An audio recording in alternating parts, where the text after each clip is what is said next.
According to a popular joke, inside every woman lives another, one she doesn't introduce to everyone and not right away. American school teacher Shirley Mason had 16 such personalities. Imagine, one, well-mannered and educated, buys expensive outfits. Another, unrestrained and impulsive. A third paints pictures and for some reason speaks with a British accent. The fourth is a carpenter named Mike, or his withdrawn version, Sid. There were men and women, a nameless teenage girl, and a religious, withdrawn Mary Ann. And of course, Shirley herself, finally. For a long time, Shirley Mason managed to hide all these characters from those around her. She seemed perfectly healthy, but over time the illness progressed and the woman began to have blackouts. Piece by piece, she would reconstruct the events of those moments when another of her personalities took control of her mind. She would unexpectedly find herself, for example, on the floor among broken vases, though she couldn't remember what had happened. Or she would find incredibly expensive bright dresses in her closet that she couldn't afford.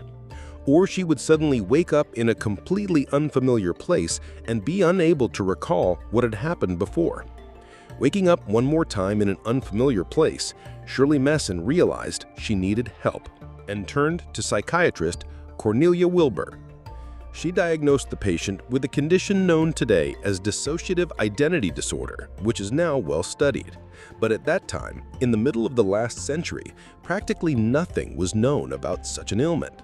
Therefore, Dr. Wilbur decided to compile a detailed medical history of the woman with 16 personalities, believing the root of the problem was to be found in her childhood.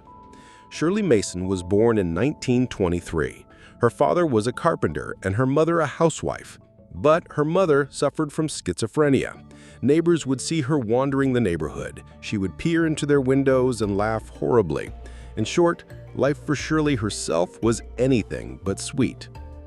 Cornelia Wilbur was right. The identity disorder began to form when her mother called Shirley by different names and gave her mocking nicknames. The girl grew up in such an environment that it was simply impossible to remain mentally healthy and stable. Shirley's mother abused her. She beat her. The girl was constantly subjected to physical and emotional abuse. Her mother would say these were religious precepts, essentially giving herself an excuse. She would leave her without food, without water. She would tell her that nobody needed her, and so on. The psychiatrist studied all of Shirley's subpersonalities and, as she herself said, got to know each one of them. This was possible because Dr. Wilbur was skilled in hypnosis and the patient was easily susceptible to it. When Shirley spoke about another character from her fractured consciousness, her face, the timbre of her voice, and her gestures would change. According to the recollections of the psychiatrist, it was horrifying.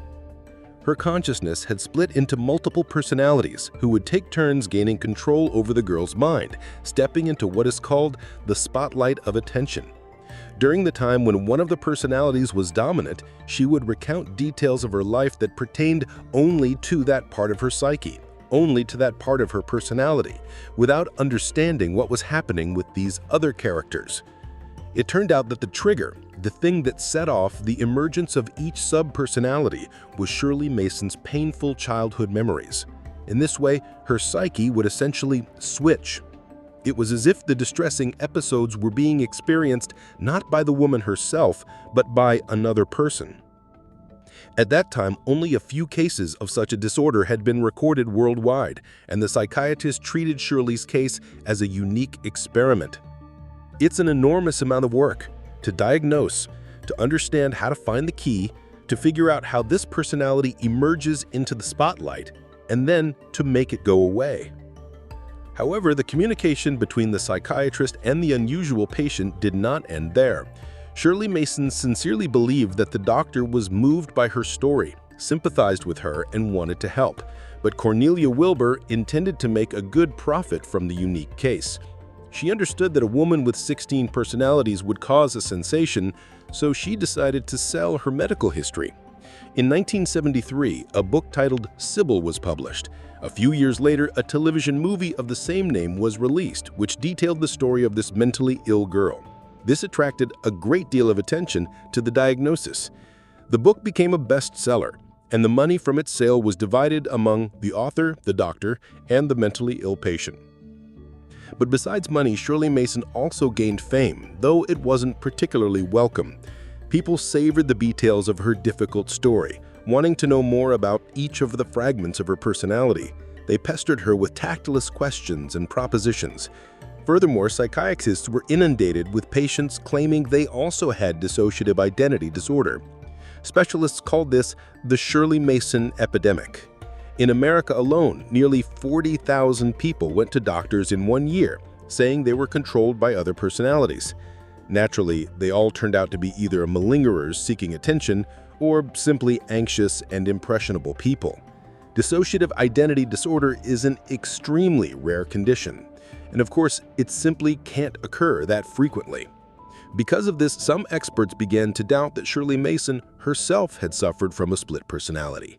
Skeptics said it's impossible to completely cure this disorder even with 11 years of continuous therapy. Shirley, however, insisted that as soon as she finished working with a psychiatrist, none of the other personalities ever bothered her again.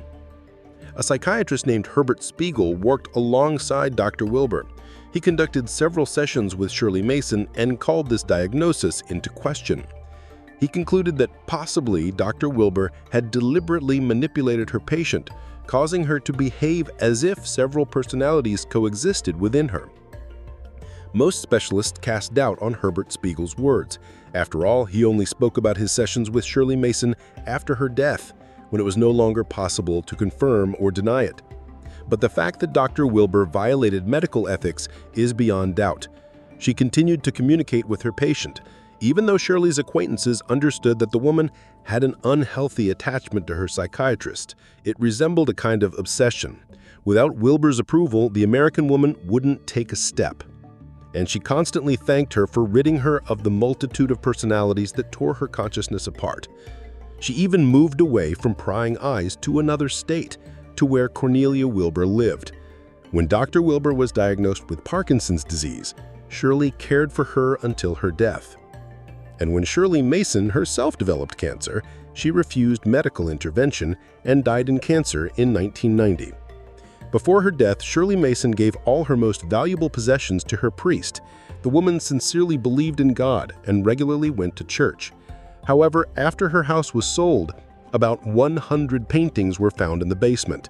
Shirley herself had painted them, and according to art critics, they are quite interesting works of a good professional quality. It turns out the American woman loved to paint, or perhaps one of the characters from her fractured consciousness did it wonderfully. In any case, experts say Shirley Mason truly was a multifaceted personality, in every sense of the word.